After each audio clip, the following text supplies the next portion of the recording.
Bismillahirrahmanirrahim. Assalamualaikum warahmatullahi wabarakatuh. Sebelumnya mohon izin untuk Bapak Ibu guru hebat. Saya berusaha sharing dan berbagi di sini ya. Sebelum kita memulai kegiatan diseminasi pada siang hari ini, ada baiknya kegiatan kita ini dimulai dengan berdoa. Berdoa menurut agama dan kepercayaan masing-masing dimulai. Berdoa selesai. Bismillahirrahmanirrahim.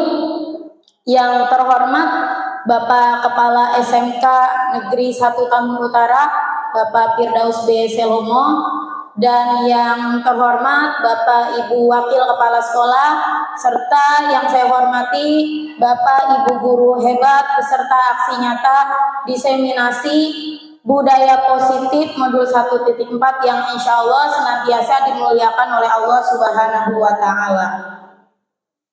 Puji syukur kehadirat Allah Subhanahu wa Ta'ala yang telah memberikan kita berbagai macam nikmat, di antaranya nikmat iman, Islam, serta nikmat sehat walafiat. Sehingga dengan nikmat tersebut kita dapat berkumpul dalam kegiatan aksi nyata diseminasi budaya positif pada hari ini di ruang yang insya Allah baik dan penuh berkah. Untuk selanjutnya, sholawat bermahkotakan salam tak lupa pula kita sanjungkan kepada baginda Nabi besar Nabi Muhammad Shallallahu Alaihi Wasallam yang telah membawa umatnya dari alam kegelapan hingga alam yang penuh dengan ilmu pengetahuan seperti sekarang ini. Semoga kita termasuk umatnya yang mendapatkan syafaat di yaumil akhir nanti. Amin amin ya robbal alamin. Langsung saja ya Bapak Ibu, di sini saya akan mencoba menyebarkan pemahaman dan penerapan pengalaman dalam bentuk aksi nyata dan dibentuk ulang dalam namanya diseminasi budaya positif. Jadi diseminasi di sini saya tidak hanya mensosialisasikan tentang pemahaman yang saya dapatkan gitu ya, tapi saya juga berharap Bapak dan Ibu setelah kegiatan diseminasi ini ada perubahan sikap ya dari kegiatan-kegiatan inovasi yang diberikan tentunya mengenai budaya positif yang ada di sekolah kita ini. Langsung saja di sini saya juga mengingatkan kepada Bapak dan Ibu, ini sifatnya sharing dan berbagi. Jadi saya benar-benar mohon izin banget ya. Mungkin di sini ada senior-senior saya yang ilmunya memang lebih tinggi, usianya juga lebih tinggi. Jadi mohon dimaafkan kalau nanti saya masih banyak salahnya. Karena saya hanya berusaha sharing saja gitu ya, tidak ada maksud sedikit pun untuk menggurui Bapak dan Ibu guru hebat yang ada di sini. Di sini nama saya Maratun Solihah, calon guru penggerak angkatan 11 di SMK Negeri 1 Tambun Utara, Kabupaten Bekasi. Ya, alhamdulillah selama saya mengikuti kegiatan CGP calon guru penggerak angkatan 11, saya didampingi oleh dua orang yang sangat luar biasa. Yang pertama ini secara maya ataupun secara daring, yaitu Bapak Cahya Kusuma MPD. Beliau ini fasilitator saya yang memantau saya dari daring, berada di Cimahi. Yang kedua Bapak Apip Firman Hermansyah STMT, beliau pengajar praktik saya, baik secara daring beliau ada, tapi lebih banyak luringnya, bahkan lokakarya pun beliau selalu mendampingi. Dan ini saya sendiri. Oke, untuk selanjutnya sebelum kita memulai kegiatan penyebaran pemahaman dan juga pengalaman pada hari ini atau diseminasi pada hari ini, saya ingin mengajak Bapak Ibu untuk melaksanakan ice breaking terlebih dahulu agar kegiatan pembelajaran bisa lebih menyenangkan gitu. Karena saya lihat ini muka-mukanya lelah gitu, karena memang sudah jamnya siang, habis capek semuanya belajar ya Bapak Ibu ya. Iya, ice breaking di sini ada claps, Boom dan Candy, di mana claps ini kalau kita tanya Miss Septi ya selaku guru bahasa Inggris, ini tepuk, sedangkan boom itu meledak ya atau mukul lah gitu ya, dan Candy itu permen. Jadi di sini saya ada candy atau permen yang akan saya bagikan ke Bapak Ibu. Cuma ini kan harus berpasangan. Jadi sepertinya berpasangannya itu ketika Bapak Ibu berdiri, yang barisan pertama itu balik kanan gitu ya, karena berpasangannya dengan yang belakang itu. Paham? Ya, nanti seperti ini permainannya. Kalau saya bilang claps, tepuk tangan. Kalau saya bilang boom, di meja ini ya. Kalau misalnya Candy, di sini disediakan permen 1, ambil men cepet-cepetan. Bisa? Ya. Silakan berdiri. Balik kanan untuk barisan 1. Iya. Awas ya, yang jadi fokus hanya candy atau permennya. Jangan, itu berarti nggak fokus. Jadi ini menguji ke fokusan Bapak Ibu ya. Oke, silakan. Kita mulai konsentrasi dari sekarang. Claps, claps, claps. Boom, boom, boom. Claps, claps. Boom, boom, claps, Candy. Iya. Oke, siapa yang berhasil? Iya, itu untuk Bapak Ibu yang mendapatkannya. Terima kasih. Silakan balik kanan. Ya. Alhamdulillah ya, senang banget ya dapat permen ya. Sebenarnya bukan permennya ya Bapak Ibu ya, tapi tingkat kecepatan dan konsentrasi Bapak Ibu yang mendapatkan candy itu sangat luar biasa. Tepuk tangan dong untuk semuanya. Oke, untuk ice breaking yang kedua saya simpan nanti ya Bapak Ibu. Tolong ingatkan kalau saya lupa. Nah, selanjutnya di sini seorang guru yang baik harus memiliki kemampuan dalam mewujudkan budaya positif di sekolah. Budaya positif tersebut dapat dijalankan dengan menerapkan konsep-konsep inti seperti. Jadi kita di sini harus tahu dulu apa sih budaya positif itu. Ya, biasanya kan kalau budaya itu lebih kepada kegiatan keseharian ya, yang arahnya itu sebuah pembiasaan gitu kan. Syukur-syukur pembiasaan yang ditampilkan itu adalah yang baik. Makanya di sini disebut dengan budaya positif. Nah, konsep intinya ada banyak ya. Ada perubahan paradigma belajar, ada disiplin positif, nilai-nilai kebajikan, kebutuhan dasar manusia, motivasi perilaku manusia, posisi kontrol guru, keyakinan kelas, dan segitiga restitusi. Jadi maksudnya tuh kalau budaya positif itu kan sebuah kebiasaan atau pembiasaan yang dilaksanakan setiap harinya sehingga terciptalah sebuah budaya. Positif itu kan baik. Nah, konsep intinya itu ada 8 ini. Diharapkan ya ke-8 inti ini kita bisa tahu, kita bisa paham dan bisa menerapkan khususnya di lingkungan sekolah kita ya Bapak Ibu. Ini sekali lagi yang saya dapatkan di program guru penggerak. Jadi tugas saya hanya menyampaikan ya Bapak Ibu. Itu pun sebisa saya, mohon maaf kalau nanti masih banyak kesalahan. Oke, kita masuk ke yang pertama. Ya, konsep inti budaya positif, perubahan paradigma belajar. Kira-kira Bapak Ibu kalau mendengar kata paradigma ada yang tahu apa? Pernah mendengar kata paradigma? Bu Hermi?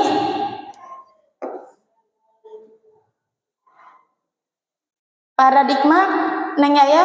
Iya Pak Pakti. Paradigma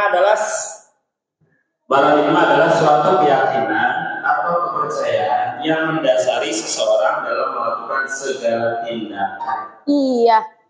Ya, sekali lagi saya bilang ya Bapak Ibu, di sini tidak ada yang betul dan salah karena kita sama-sama berbagi, saling sharing. Yang dikatakan Pak Pakti itu sudah sangat benar, keyakinan. Ya, jadi kita berharap adanya perubahan keyakinan dalam belajar, ya, atau pandangan ya Bapak Ibu ya. Di sini kita lihat pembelajaran dengan paradigma baru. Pembelajaran dengan paradigma baru merupakan pembelajaran yang dirancang berdasarkan prinsip pembelajaran berdiferensiasi, sehingga murid belajar sesuai kebutuhan berdasarkan tahap perkembangan sesuai teori psikologi modern untuk mewujudkan profil pelajar Pancasila, di mana profil pelajar Pancasila ini yang ada 6 dimensinya ya Bapak Ibu ya, beriman dan bertakwa, bergotong royong, ada berkebinekaan global, kreatif dan lain sebagainya.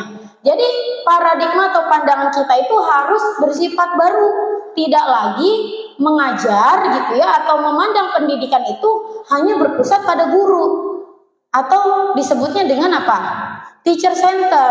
Tapi mulailah dengan pembelajaran berdiferensiasi. Kira-kira Bapak Ibu ada yang tahu pembelajaran berdiferensiasi itu seperti apa?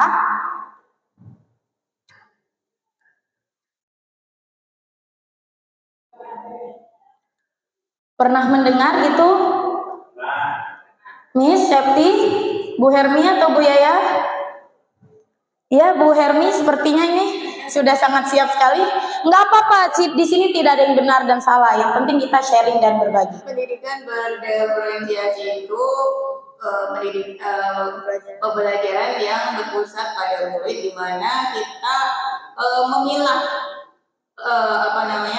kemampuan siswa. Ada yang mampu, kemudian medium, dan ada yang tidak menguasai.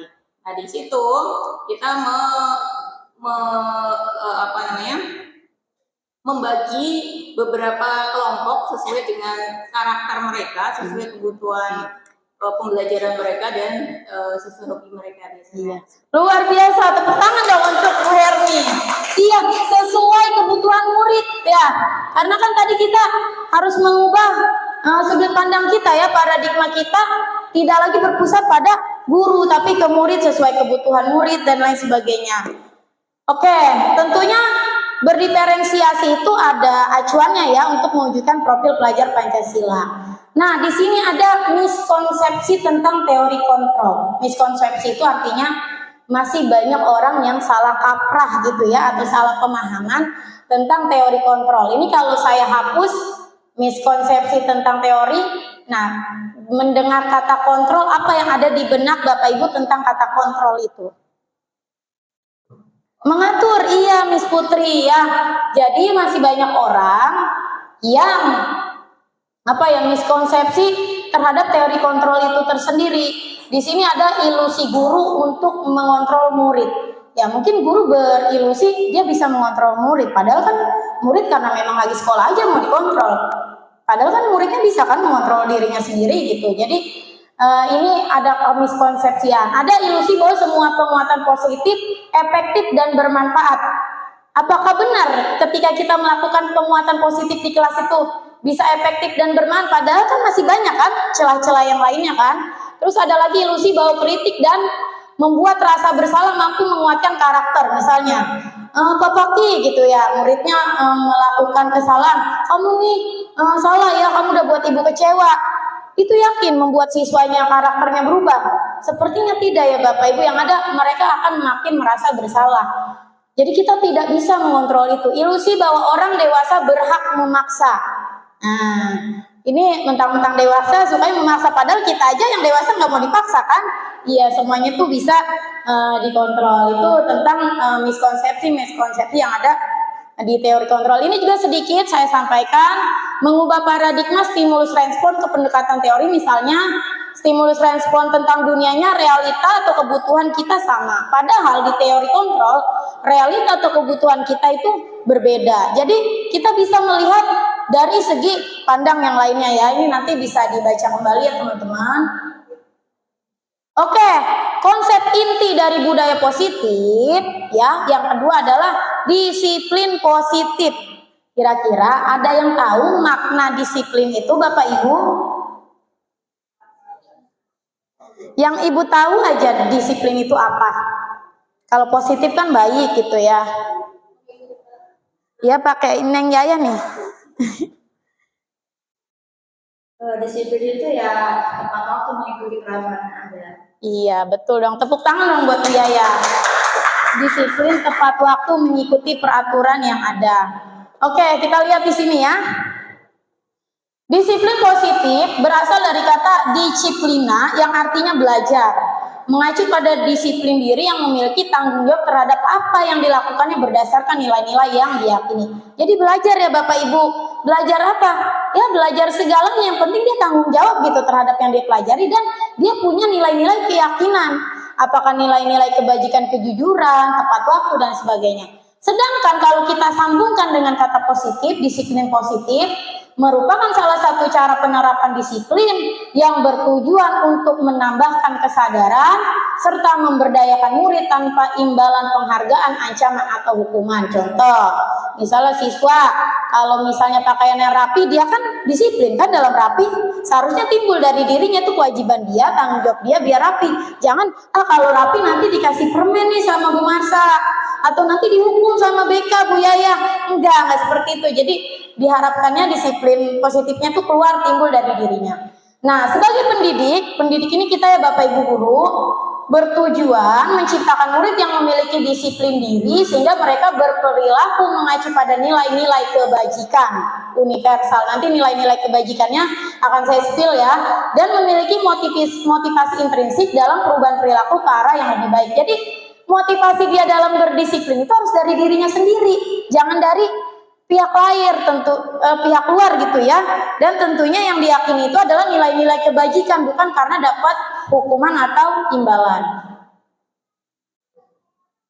Oke, nilai-nilai kebajikan. Ini kayaknya masih agak nggak begitu familiar ya, atau mungkin Bapak Ibu pernah mendengar nilai-nilai kebajikan? Ya, langsung saya bacakan saja Bapak Ibu, kata Bapaknya baru dengar tuh ya. Nah, di sini nilai-nilai kebajikan ini nanti yang akan dituju si murid. Jadi dia itu melakukan disiplin positif, kebiasaan-kebiasaan yang baik, bertanggung jawab, ada nilai-nilai kebajikan yang dia tuju. Misalnya kalau murid nih profil pelajar Pancasila. Ini nilai kebajikan ini udah disepakati bersama ya antar agama, suku, bangsa. Beriman dan bertakwa pada Tuhan Yang Maha Esa dan berakhlak mulia. Saya andaikan misalnya mereka menjalankan kebiasaan positif atau budaya positif yang ada di sekolah kita adalah menjalankan duha time sebelum melaksanakan KBM. Nah, nilai kebajikan yang mereka tuju adalah ini, profil pelajar Pancasila, beriman dan bertakwa kepada Tuhan Yang Maha Esa. Paham ya sampai sini Bapak Ibu? Atau mungkin gotong royong, dia sedang bekerja bakti. Jadi jangan sampai entar kalau nyapu diupain ini nih, kalau nggak nyapu entar dihukum. Enggak, seharusnya dia dimulai dari motivasi dirinya sendiri untuk mewujudkan nilai-nilai kebajikan. Profil pelajar Pancasila salah satunya gotong royong. Oke, kalau ini pasti tahu Bapak Ibu. Konsep inti budaya positif, tadi kan budaya positif itu suatu kebiasaan ya, yang dilaksanakan setiap harinya, dan itu berdampak baik kepada kita semua. Syukur-syukur bisa diterapkan di sekolah. Ini ada namanya kebutuhan dasar manusia. Saya tanya sebenarnya kalau kita berbicara kebutuhan dasar manusia nih, kita kan semua manusia. Bapak Ibu itu butuh apa kira-kira? Boleh tunjuk tangan? Bu Nur mungkin? Iya, Bu Nur pakai mic ya. Butuh apa? Ya nggak apa-apa yang tadi boleh. Butuh pasangan. Kebetulan Bu Nur ini masih single, tapi pasangan itu memang seharusnya kasih sayang. Apa di sini ada yang nggak mau dapet kasih sayang? Semuanya mau kan? Ayo, kebutuhan dasar manusia masih banyak nih. Ada lagi ya, Miss? Habis ini Neng. Kebutuhan dasar manusia menurut saya itu makan, minum. Iya. Makan, papan. Kebutuhan dasar makan, minum, sandang, papan. Bagus. Ya, hampir sama kebutuhan untuk bertahan hidup. Iya, survival ya. Ada lagi yang belakang? Ya, tetap tenang ya yang belakang ya. Oke, kebutuhan dasar manusia kita lihat di sini ya. Sebelum kita memenuhi kebutuhan dasar itu, ini ada sebuah pernyataan. Ketika seorang murid melakukan suatu perbuatan yang bertentangan dengan nilai-nilai kebajikan atau melanggar peraturan, hal itu sebenarnya dikarenakan mereka gagal memenuhi kebutuhan dasar mereka. Ya enggak? Misalnya ada yang apa sih di sini tuh suka malak-malakin uang jajan temennya gitu ya. Nah, sebenarnya dia mungkin ada kebutuhan dasar yang tidak dipenuhi gitu, makanya dia melanggar peraturan itu. Di sini kita lihat kebutuhan dasar itu tersendiri. Kebutuhan dasar manusia adalah segala sesuatu yang kita lakukan untuk mendapatkan apa yang kita inginkan. Ya, jadi kalau emang inginnya makan atau lapar ya silakan kamu berusaha gitu kan. Seluruh tindakan yang kita lakukan memiliki tujuan tertentu dan semua usaha terbaik yang kita lakukan adalah dalam rangka agar kebutuhan dasar kita terpenuhi dengan baik. Kalau sampai tidak terpenuhi seperti tadi akan melanggar peraturan-peraturan yang ada ya. Makanya nanti Bapak Ibu kalau ada siswa-siswi kita yang melanggar, ditanya dulu, jangan-jangan kebutuhan dasarnya tidak terpenuhi. Nah, di sini 5 kebutuhan dasar manusia. Tadi Bu Nur nanya ini ya, butuh pasangan. Iya nih, Bu Nur masuk ke kebutuhan dasar yang kedua, kasih sayang dan rasa diterima. Rasa diterima, dipedulikan, berbagi, kerjasama, menjadi bagian dalam kelompok, ya kasih sayang lah. Nah, kalau tadi Miss Putri dan Neng Yaya bertahan hidup ya atau survival, makanan, pakaian, tempat tinggal, keamanan dan kesehatan. Ini tidak hanya berbicara murid ya Bapak Ibu, kita juga penguasaan harga diri, keinginan untuk dianggap memimpin, berprestasi, diakui dan didengar. Kebebasan, mandiri, memiliki pilihan, mencoba hal baru, mampu mengendalikan arah dirinya, serta kesenangan, bermain, humor, antusiasme dan tertawa. Jadi kalau kita melihat ada anak murid kita yang tertawa atau kita sendiri tertawa, ternyata kita memang sedang memenuhi kebutuhan dasar manusia yang kelima tadi ya. Oke Bapak Ibu, ini ada studi kasus ya yang bisa kita temukan di kehidupan sehari-hari, bahkan di sekolah kita tuh banyak ya. Ibu Marsa, guru wali kelas 10 TK RO 2, sedang bingung menghadapi ulah salah satu murid di kelasnya yang bernama Dimas. Beberapa anak telah mengeluhkan Dimas yang seringkali meminta bekal makan siang mereka dengan paksa. Jika Anda menghadapi situasi seperti Ibu Marsa, apa yang akan Anda lakukan? Nah itu dulu dah. Nih Bu Marsa jadi wali kelas nih, punya anak satu, karena kita sekolahnya nyampe sore, suruh bawa bekal kan, dia nggak bawa bekal, akhirnya minta bekal makan temennya secara paksa. Kira-kira kalau Bapak Ibu jadi Bu Marsa harus seperti apa dulu nih buat nanganin Dimas? Nanti baru kita cari tahu menurut Anda kira-kira apa alasan Dimas melakukan hal itu. Ini sekarang saya tanya dulu, kenapa? Jika Bapak Ibu berada di posisi Bu Marsa, apa yang harus Bapak Ibu lakukan? Itu si Dimas suka ngambil-ngambil makanan temennya secara paksa tuh bekalnya. Iya, ini karena tim BK langsung panggil. Ya panggil dia, jangan sendiri, kita duduk bareng, tanya kenapa bisa ngomong seperti itu, apa ada penyebabnya apa gitu. Pasti kan dia nggak mungkin kalau duduk dia ambil kan, pasti ada faktor apa. Terus kira-kira alasan Dimas melakukan itu apa? Ketika sudah dipanggil, kan dia menjawab nih. Tapi sebelum dia menjawab, kira-kira Neng ada ini nggak dugaan dia kenapa? Karena yang pernah ada di sini ada. Terus alasan dia apa waktu itu ditemu? pertama dia nggak ada ongkos. Nggak ada ongkos. Terus yang kedua emang dia jahil. Iya. Jadi dia ngambil tuh nggak semua cuma apa sih secomot gitu. Oh iya. Oke, tidak ada ongkos dan jahil. Luar biasa loh itu jawaban Bu Yaya selaku guru BK, boleh tepuk tangan Bapak Ibu. Ya. Karena memang mewakili kebutuhan dasar yang tadi saya jelaskan. Tidak ada ongkos, dia itu survival ya, dan jahil, dia membutuhkan perhatian dan kasih sayang. Oke, ini kita lihat alasan Dimas yang pertama, karena dia lapar dan orang tuanya tidak membawakan bekal makan siang. Dia ngambil makanan temannya, itu kebutuhan bertahan hidup atau survival. Yang kedua, ingin diperhatikan ya. Jadi kalau misal temannya pada ngadu ke guru, gurunya ngadu ke orang tuanya udah kan merhatiin si Dimas lagi, bikinin bekal yang enak-enak kayak itu, jadinya kebutuhan dasarnya kasih sayang dan rasa diterima kembali oleh orang tuanya biar tidak diacuhkan. Yang ketiga, takut dengan dia, ya temennya takut dengan dia, kayaknya pengen jadi jagoan gitu ya.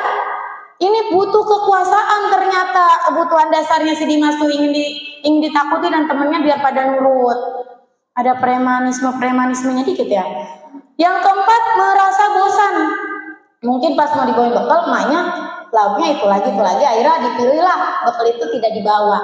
Dia maunya bekal temennya yang beraneka ragam, disebut dengan kebutuhan dasar kebebasan. Dia maunya bebas, lauknya jangan itu mulu gitu. Ya, jadi Bapak Ibu kalau sudah tahu kebutuhan dasar manusia, khususnya murid dan kita, kalau ada siswa besok yang bermasalah, kita perhatikan dulu kebutuhan dasarnya. Ya kalau yang belum jajan ya Pak Paki ya bisa dikasih dengan ikhlas gitu ya, kalau kita ada sedikit rezekinya. Oke, konsep inti budaya positif berikutnya adalah motivasi perilaku manusia. Sebelum saya lanjutkan slide-nya, ada yang tahu motivasi itu seperti apa? Atau yang Bapak Ibu tahu? Pokoknya tidak ada salah, tidak ada benar, yang penting di sini berbagi. Agim, motivasi? Motivasi? Yang lainnya motivasi? Iya, Pak Paki. Maaf tadi Pak Agim ya, lupa. Iya, Pak Agim. Motivasi perilaku manusia. Motivasi itu dorongan, berupa dorongan untuk manusia dapat berubah yang tadi tidak semangat jadi semangat. Dorongan yang tadi malas jadi lebih semangat untuk belajar. Iya. Jadi kita harus memotivasi siapapun termasuk diri kita sendiri agar lebih baik. Ya, luar biasa, tepuk tangan dong. Tepuk tangan dong Pak Paki, itu betul banget ya. Dorongan ya. Jadi kita nih melakukan kegiatan nih. Bapak Ibu saya tanya, ngajar ke sini apa sih motivasinya? Berangkat dari rumah nih mengikuti kegiatan diseminasi bersama Bu Marsa. Motivasinya apa? Ya dorongannya apa ini? Ternyata motivasi perilaku manusia itu ada 3. Yang pertama ini termasuk ke ekstrinsik, terbagi 2. Untuk menghindari ketidaknyamanan atau hukuman. Apakah Bu Marsa menghukum Bapak Ibu ketika tidak hadir di sini? Tidak kan? Berarti Ibu bukan termasuk motivasi yang pertama dan Bapak juga. Atau motivasi yang kedua masih intrinsik. Kenapa? Ekstrinsik karena dipengaruhi oleh dari luar ya. Kalau hukuman itu kan dari luar kan. Nah ini imbalan. Untuk mendapatkan imbalan atau penghargaan dari orang lain. Apakah setelah kegiatan ini Bapak Ibu saya janjikan sesuatu yang sangat berharga? Tidak kan? Tidak, berarti Bapak Ibu pun tidak termasuk yang di sini. Nah, yang ketiga adalah motivasi intrinsik, yaitu berasal dari dalam untuk menjadi orang yang mereka inginkan dan menghargai diri sendiri dengan nilai-nilai yang mereka percaya. Tentunya nilai-nilai tadi ya, nilai-nilai kebajikan yang tadi ya. Apakah kita mau menjadi orang yang bertanggung jawab, jujur, menghargai diri kita, itu harus timbul dari diri kita. Jangan sampai kita itu motivasinya yang ekstrinsik, ketidaknyamanan, anda kalau nggak datang nih dipanggil atasan nih, nggak nyaman nih, atau dihukum, atau mungkin melakukan ini biar nanti dapat hadiah. Jangan sampai seperti itu ya, takutnya nanti pas nggak ada hadiah jadi nangis kan, nyesek sendiri kan. Lebih baik yang ketiga ya Bapak Ibu ya. Oke, di sini saya ingin memberitahu perbedaan dari hukuman, konsekuensi, dan restitusi. Kalau hukuman tidak terencana atau tiba-tiba, murid tidak tahu apa yang akan terjadi atau tidak dilibatkan, bersifat satu arah, berupa hukuman fisik atau psikis. Ya. Konsekuensi, misalnya nih kalau yang hukuman, pokoknya ada siswa yang datang terlambat push up, gitu itu hukuman ya. Konsekuensi terencana atau disepakati sesuai peraturan, murid tetap dibuat tidak nyaman. Sikap guru selalu memonitor murid. Nah, biasanya kamu datang terlambat udah tahu kan konsekuensi kita gitu ya. Apakah disuruh denda gitu ya, atau disuruh mungkin nyanyi gitu. Intinya siswanya jadi ini kayak dipantau terus nih sama gurunya gitu kan, gak nyaman gitu. Ini konsekuensi. Nah ini yang paling baik adalah restitusi Bapak Ibu. Proses menciptakan kondisi bagi murid untuk memperbaiki kesalahan, proses kolaborasi yang mengajarkan murid untuk mencari solusi sendiri. Kamu hari ini terlambat gitu kan, ditanya dulu kan, kenapa kamu terlambat? Nah kalau misalnya udah terlambat, ibu tahu terlambat itu memang suatu kesalahan, ibu juga pernah terlambat gitu. Jadi diajak ngobrol dulu anaknya biar tidak terjudge kalau dia itu ternyata salah, tapi tetap kita validasi. Kamu ini tahu nggak salah di mana, dan harus ditanyakan kira-kira kamu kalau terlambat kayak gini solusinya apa? Biarin dia suruh mikir sendiri. Itu restitusi. Jadi jangan kamu besok ibu telepon ya subuh-subuh bangun tidur. Karena jujur ya Bapak Ibu, sebelum saya mengikuti CGP, saya itu masih berada di sini nih, di hukuman atau konsekuensi. Tapi setelah mengikuti CGP, saya jadi merasa, ya Allah ternyata saya berada di posisi ini ya, bagaimana saya bisa ke posisi restitusi ini gitu. Biar motivasi semangat saya juga nggak melulu dari intrinsik faktornya. Semoga Bapak Ibu juga nanti begitu ya, saya juga masih belajar. Oke, posisi kontrol guru. Tadi kan katanya kontrol itu mengatur ya Bapak Ibu guru. Jadi guru ini mempunyai posisi ya untuk mengontrol siswa-siswinya seperti apa. Kita lihat ada 5 posisi kontrol guru. Yang pertama penghukum, yang tadi udah saya spill hukuman itu seperti apa. Ada teman, ada pembuat merasa bersalah, ada pemantau, dan manajer. Ini sepertinya masih sangat baru ya Bapak Ibu, jadi saya lanjutkan saja slide-nya.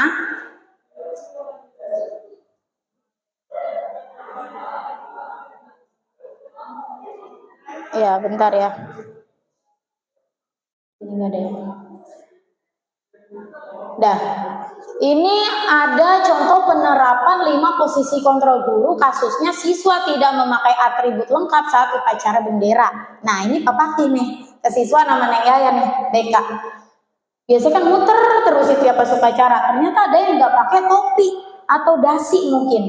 Nah, kalau kita ambil tindakan hormat pada bendera selama 1 jam kamu ya habis upacara, berarti kita posisi guru seorang penghukum. Gak apa-apa, saya juga baru tahu. Gak apa-apa ya, kita sama-sama belajar di sini.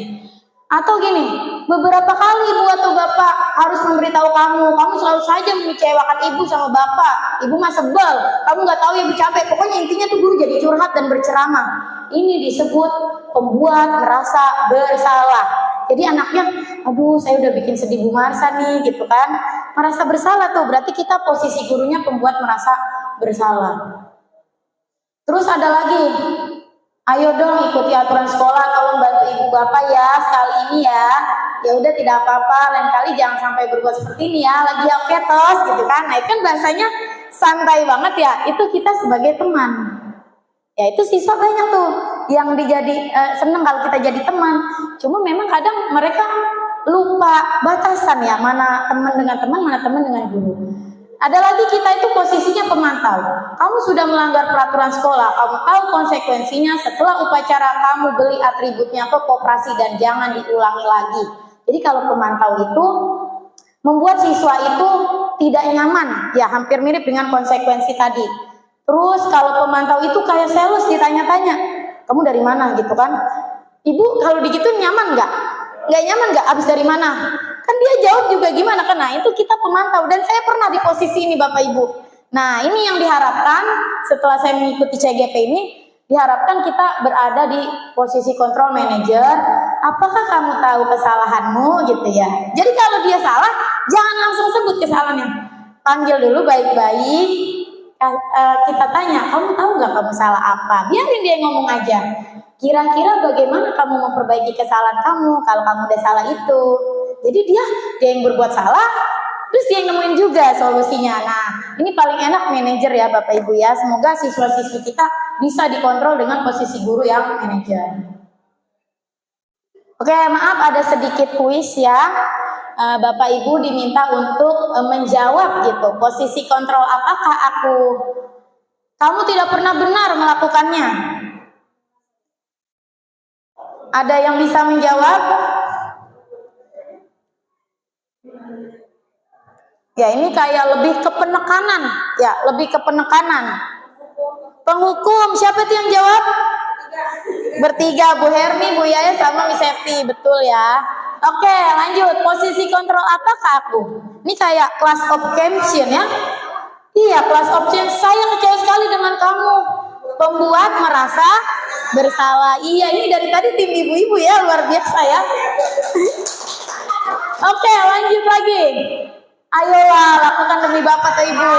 Iya, teman. Wah, ini mulai bersuara nih ya. Barisan ini udah mulai bersuara, belakang juga. Selanjutnya, kamu tidak akan mendapat nilai jika tidak mengerjakan tugas. Jadi kalau dia nggak ngerjain tugas, konsekuensinya nggak dapat nilai. Pemantau. Maaf ya Pak Paki, nggak apa-apa. Di sini nggak ada yang betul, nggak ada yang salah. Kita saling berbagi. Karena kan, ya berarti kalau saya nggak ngerjain tugas nggak dapat nilai. Dia kan merasa nggak nyaman gitu ya. Ditekan terus kayak gitu tuh. Oke, yang terakhir, apa rencanamu untuk menyelesaikan masalah ini? Manajer, biarin dia yang jawab aja. Rencana saya begini Bu, apa ya udah jalanin, itu kan rencana dia. Jadi kita hanya sebagai manajer saja ya mengaturnya ya. Oke, itu udah selesai. Sekarang konsep inti dari budaya positif berikutnya adalah keyakinan kelas.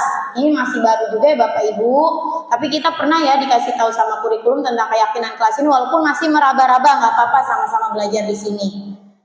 Nah, ini ada foto saya. Alhamdulillah kemarin sudah melakukan pembuatan keyakinan kelas bersama kelas 10 TITL 2. Mengapa sih keyakinan kelas bukan peraturan kelas?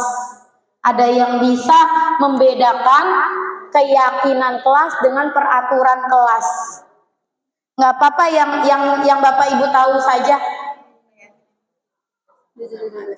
Nih kayaknya tim A, Ibu Hermi. Saya mau jawab peraturan kelas boleh atau mau dua-duanya lebih bagus, Miss? Iya, yang tahu aja, Miss. Ingat nggak ada benar nggak ada salah ya, berbagi. Keyakinan kelas itu dibuat berdasarkan kesepakatan bersama. Iya. Ya.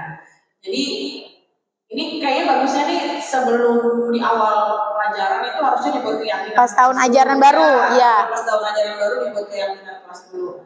Jadi apa aja ininya, apa sih namanya, poin-poinnya itu memang berdasarkan keinginan murid gitu. Jadi dia biar bertanggung jawab atas apa yang dia pilih gitu ya. Keyakinan seluruh kelas tadi ya, berdasarkan. Terus peraturannya? Kalau peraturan itu biasanya lebih cenderung universal, biasanya emang udah dibuat. Udah dibuat ya, ada yang membuat itu. Ada yang dibuat. Siapa tuh yang membuat tuh, Bapak ya? Sekolah sudah buat. Sekolah, Aturan iya. misalnya masuk jam 7 itu kan Iya. memang kita harus ini kan udah ada gitu atau poin-poinnya. Oke, betul sekali, tepuk tangan dong. Iya, ya.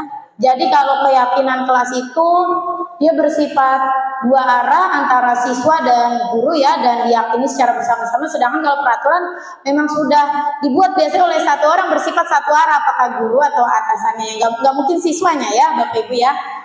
Keyakinan sekolah atau kelas, jadi keyakinan ini bisa diterapkan di sekolah kalau memang keyakinan itu seluruh warga sekolah, atau Bapak Ibu bisa menerapkannya di kelas Ibu aja.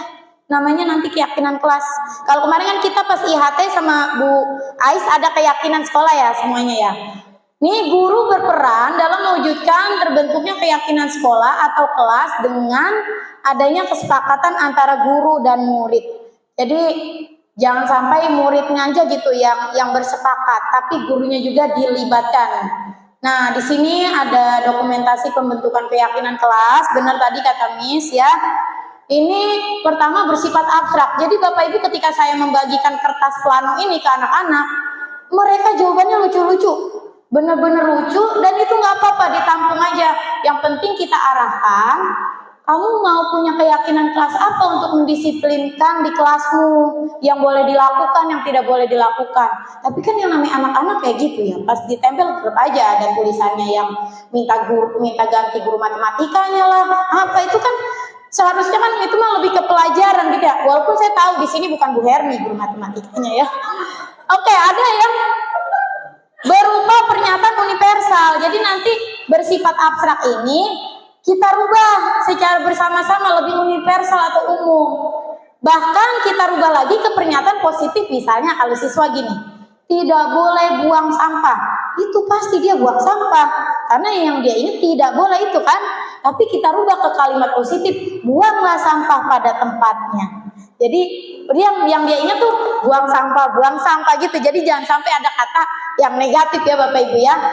Sedikit saja kata-katanya ya agar mudah diingat sesuai dengan kondisi kelas. Jangan sampai kita melihat sekolah lain diterapkan ke kita. Kita sederhana aja di kelas kita. Semua warga sekolah atau kelas dilibatkan saat membuat keyakinan kelas ya, tentunya antara guru dan siswa. Oke, sebelum ke sini sepertinya sudah mulai lemah, jadi bisa diminum terlebih dahulu dan makanan yang dihidangkan ya Bapak Ibu. Dan setelah itu saya akan mengajak ice breaking yang kedua biar lebih segar ya. Jadi sebelum menjalankan ice breaking kedua, izinkan saya untuk memberikan contoh terlebih dahulu. Nama ice breakingnya ini bisa menari dengan matematika atau mungkin 1 ditambah 1 sama dengan 2 sampai seterusnya dengan ada anak SD atau mungkin anak TK ya Bapak Ibu. Ya bisa melihat saya dulu ya, mohon izin ya. Jadi kalau misalnya angka 1 kan 1 ya. 1 ditambah berarti plus ya. 1 lagi. Sama dengan gini kan guru matematika? Ya sama dengan 2. Bisa? Bisa. Ayo coba. 1 ditambah 1 sama dengan 2. Bisa? Bisa. Kan ada 2, 1, 2. Iya. Nah sekarang 2 ditambah 2 sama dengan, nah ini maaf karena saya pakai rok jadi agak begini, kalau pakai celana kelihatan 4. Ya, jadi nanti Bapak Ibu berdiri ya. Iya. 4 ditambah 4 sama dengan, nah 8-nya biar lemes badan, 8. Sambil nyanyi ya Bapak Ibu ya. 8 ditambah 8 sama dengan, nah 16 kan 1 dulu, satunya 3, 16. Jadi itunya 6-nya itu maksain ya. 6-nya gitu ya. Terserah, gini aja boleh. Bisa Bapak Ibu? Silakan berdiri. Ice breaking yang kedua.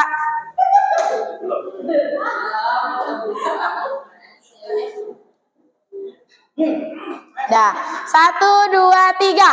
1 ditambah 1 sama dengan 2. 2 ditambah sama dengan 4. 4 ditambah 4 sama dengan 8.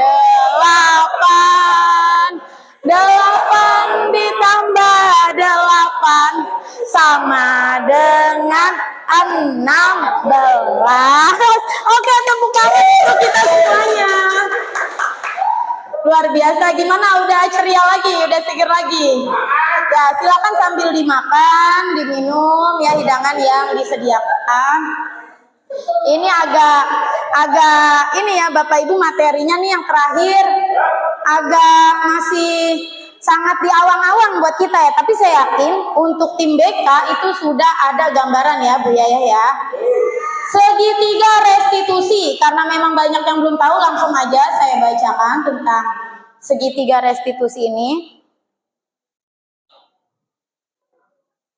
Ya, namanya aja segitiga ya, lambangnya jadi segitiga.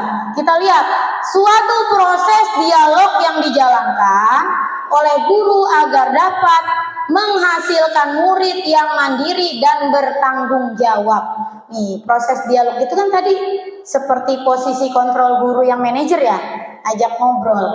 Jadi kalau nanti ada siswa ya, terutama tim BK nih ya, dan Bapak Ibu awas, ada yang melanggar peraturan, menurut modul yang saya pelajari di CIGP, ini adalah ilmu untuk mengatasinya, yaitu segitiga restitusi. Yang pertama nih di bawah, menstabilkan identitas. Yang kedua, validasi tindakan yang salah, dan yang ketiga, menanyakan keyakinan. Ya, oke. Di sini kita lihat menstabilkan identitas. Berdasarkan prinsip membuat kesalahan adalah bagian dari proses pembelajaran. Jadi menstabilkan identitas dalam segitiga restitusi ini ada indikator kata-katanya. Misalnya gini, berbuat salah itu wajar ya. Ini kalau misalnya ada guru lagi ngomong berbuat salah itu wajar, tidak ada manusia yang sempurna. Ibu bapak juga pernah melakukan kesalahan tersebut gitu ya. Kamu berhak kok merasa begitu gitu. Itu berarti kita lagi nerapin segitiga restitusi Bapak Ibu. Cuman memang kita nggak sadar dan baru tahu sekarang. Apalagi tadi bahasa Bu Yaya tuh, guru BK. Saya rasa sudah mendekati kata segitiga restitusi itu. Nah, ketika anak merasa sudah stabil, kok saya melakukan kesalahan tapi kayak tidak merasa dijudge gitu melakukan kesalahan, malah seperti dilayani gitu ya. Nah, kita lihat di sini. Masuk ke segitiga restitusi yang kedua, validasi tindakan yang salah. Berdasarkan prinsip setiap perilaku berupaya memenuhi suatu kebutuhan tertentu. Misalnya gini, kamu pasti punya alasan mengapa melakukan hal itu. Ya Bu, karena saya begini-gini gitu. Berarti kan udah tahu tuh dia tuh alasannya melakukan kesalahan. Padahal kamu bisa melakukan yang lebih buruk dari ini gitu kan. Kamu patut bangga karena telah melindungi sesuatu yang penting buatmu. Padahal itu dia lagi digiring kalau dia itu lagi salah gitu. Cuman anak kalau diajak ngobrol kayak gini nggak berasa, saya yakin kalau dia itu sedang ditangani permasalahannya. Nah, kalau mereka sudah ngaku kesalahannya itu kayak gitu dan mereka itu mengaku kenapa latar belakangnya seperti itu dengan kita kontrol manajer yang baik ya. Di sini masuk nih menanyakan keyakinan kelasnya. Berdasarkan prinsip teori kontrol bahwa pada dasarnya kita termotivasi secara intrinsik. Apa keyakinan kelas kita? nilai-nilai apa yang telah disepakati bersama. Nah, jadi kalau misalnya dia udah tahu kesalahannya apa, terus alasannya apa melakukan itu, ditanyakan kalau sudah bikin keyakinan kelas apa yang kamu langgar? Ya Bu, karena saya datang terlambat berarti saya melanggar keyakinan kelas, datang tepat waktu. Nah, kan dia tahu tuh, kita manajer lagi. Terus kalau udah tahu kesalahan itu harus ngapain? Solusinya apa? Biarin dia yang jawab aja. Secara tidak langsung Bapak Ibu sudah menangani kasus permasalahan anak ibu dengan segitiga restitusi.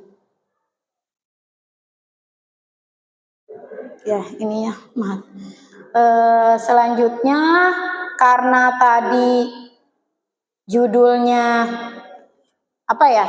Karena tadi judulnya tidak hanya berbagi materi ya Bapak Ibu ya, juga berbagi pengalaman yang saya terapkan. Di sini saya ada sedikit video tentang membuat keyakinan kelas ya. Selamat menyaksikan.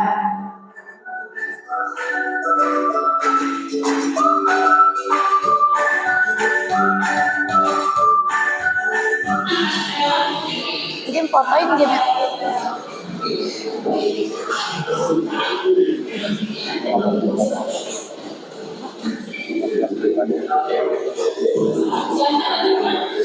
Mungkin fotoin ya gini. Mungkin boleh fotoin gitu.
Ya, itu adalah membuat keyakinan kelas ya. Sengaja videonya dicepetin karena durasi ya Bapak Ibu. Intinya yang pertama harus kita lakukan, kita memberikan mereka pengarahan bagaimana nih kelas kita ini mau punya keyakinan kelas apa yang boleh dilakukan, apa yang tidak boleh dilakukan. Kita bagikan dengan kertas plano yang tadi warna-warninya. Biarkan mereka mengekspor dirinya sendiri. Kalau bisa sekaligus sama konsekuensinya ditulis di situ. Nah, kata-kata mereka itu yang masih abstrak, kita susun rapi redaksinya. Kalau masih ada kata yang masih kurang rapi juga, ubah ke positifnya kayak tadi, tidak membuang sampah sembarangan, jadi buanglah sampah pada tempatnya. Nah, seperti itu. Nah, ini kan karena saya membuat keyakinan kelasnya sama konsekuensinya itu ditulis di papan tulis, kalau bisa diturunin gitu ya di karton atau mungkin di media kanva dan sebagainya, bisa di print dan ditempel di kelas atau dijadikan wallpaper atau bahkan foto grup kelas mereka biar mereka itu ingat selalu ya Bapak Ibu. Semoga Bapak Ibu di tahun ajaran baru bisa menerapkan keyakinan kelas ini karena ini merupakan salah satu konsep inti dari budaya positif yang ada di sekolah. Oke, ini selanjutnya ada penerapan segitiga restitusi. Selamat menyaksikan.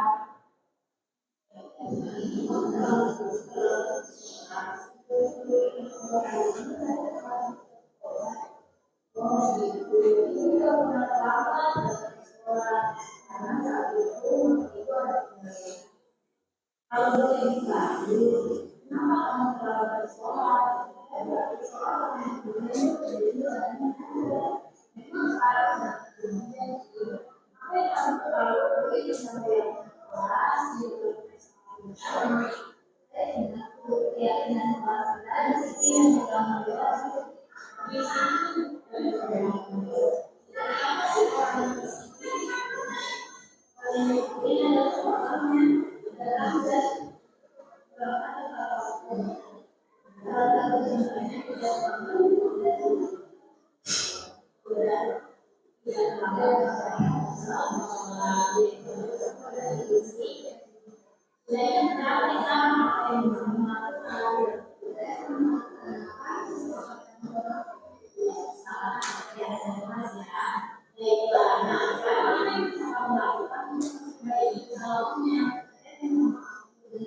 Ya, itu penerapan segitiga restitusi ya, yang sesuai tadi tahap-tahapnya Bapak Ibu. Ini ada juga satu lagi, tapi sama aja kok sama yang pertama, hanya beda kasus. Kesimpulannya, dalam penerapan program disiplin positif, hendaknya guru memiliki standar kepribadian, profesional dan sosial yang baik, di mana guru mampu merefleksikan dirinya dalam posisi kontrol saat ini, bagaimana perjalanan dirinya sebagai among atau manajer yang menuntun murid-muridnya menjadi insan yang mandiri, merdeka, dan bertanggung jawab standar nasional pendidikan. Oke Bapak Ibu, saya berharap di sini Bapak Ibu semoga tergerak untuk menjalankan ya budaya positif yang telah dipaparkan dan lekas bergerak. Jadi tidak hanya bergerak dalam hatinya, tapi bergerak pada diri Ibu dan mari menggerakkan. Artinya tidak hanya Ibu yang bergerak, Ibu bisa mengajak teman-teman berkolaborasi dengan yang lainnya. Mungkin dari saya cukup sekian, kurang dan lebihnya mohon dimaafkan. Assalamualaikum warahmatullahi wabarakatuh. Kalau saya bilang semangat pagi, jawabnya pagi, luar biasa baik. Bisa Bapak Ibu? Ya. Semangat pagi, luar biasa baik. Tepuk tangan dong untuk kita semuanya. Ya, jadi saya berharap Bapak Ibu bisa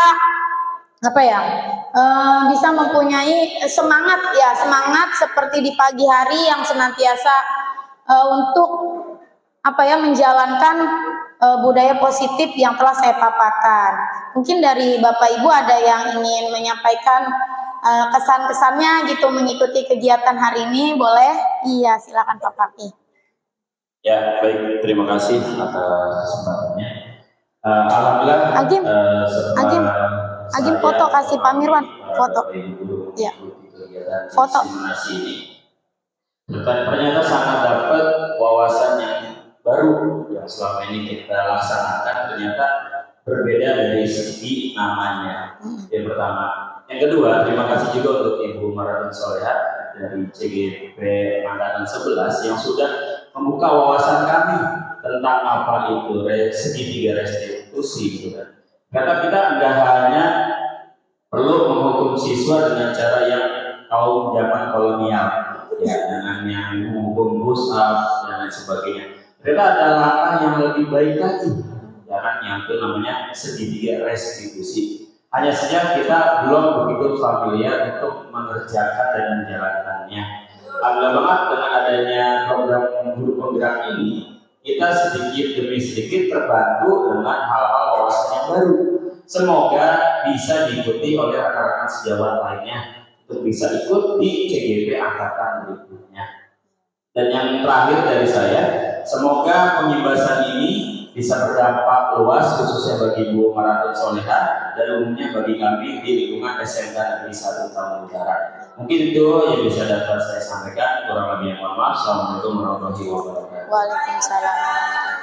Ya, tepuk tangan dong buat Pak Paki. Ya, luar biasa nih Pak Paki ya. Pesan dan pesannya itu kan tadi dari tim yang bapak-bapak. Saya minta dong dari tim yang perempuannya, kesan dan pesannya dalam mengikuti kegiatan diseminasi hari ini bersama Bu Marsa. Oh ya, guru besar nih. Enggak apa-apa, Bu Herni ya. Ini kesuhu dong, kesuhu. Oh, baik. Oh, terima kasih atas pembelajaran hari ini. Sebelumnya kita tidak pernah membayangkan ya bagaimana kita mengarahkan siswa, kemudian bagaimana kita belajar mengenai pembelajaran yang kita sampaikan di kelas, gitu kan. Tapi dengan adanya Bu masih menjelaskan materi hari ini, itu sangat membuka wawasan kita ke depannya. Terima kasih. Sama-sama Bu.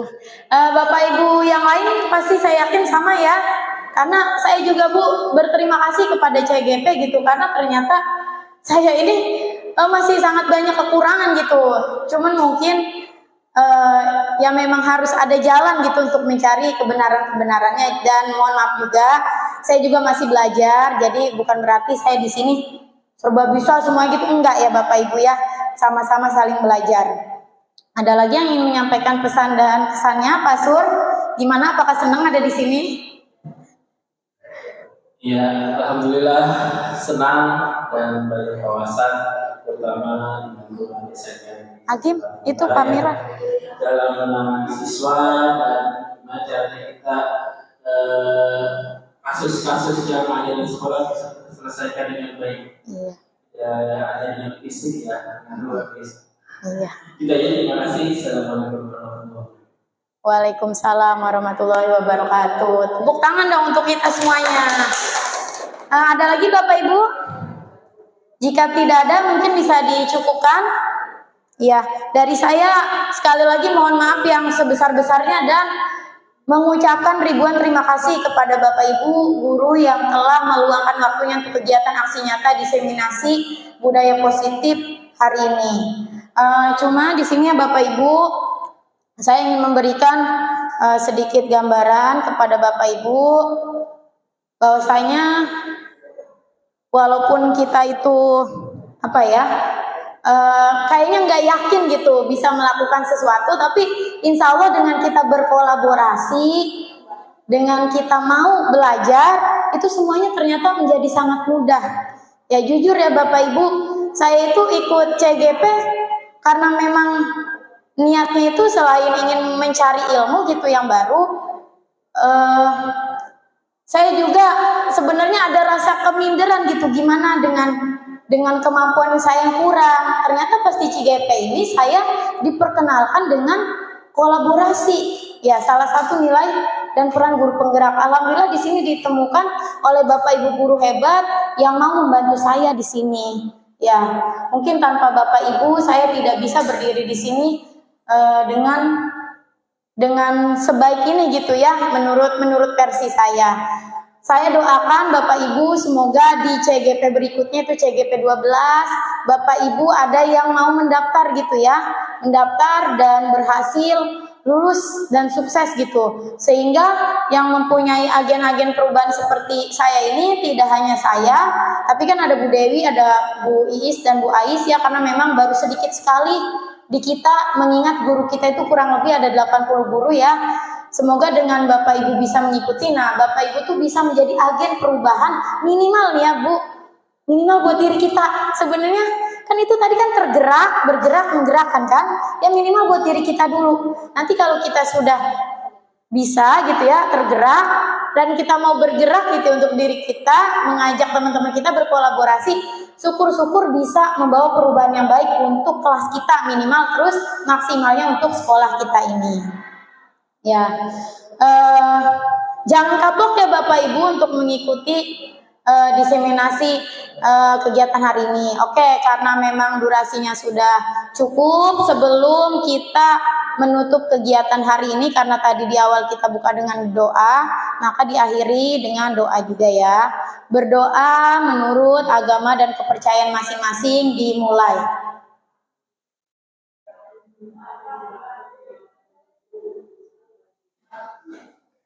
Berdoa selesai, tepuk tangan dong untuk kita semuanya. Terima kasih ya Bapak Ibu. Mohon undur diri.